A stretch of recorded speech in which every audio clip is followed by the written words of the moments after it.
يا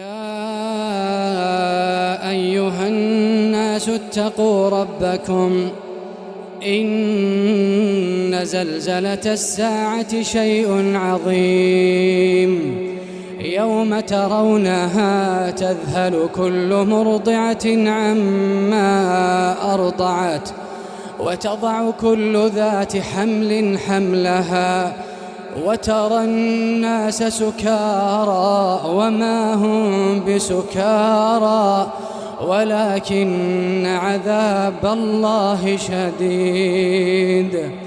ومن الناس من يجادل في الله بغير علم ويتبع كل شيطان مريد كتب عليه أنه من تولاه فأنه يضله ويهديه إلى عذاب السعير.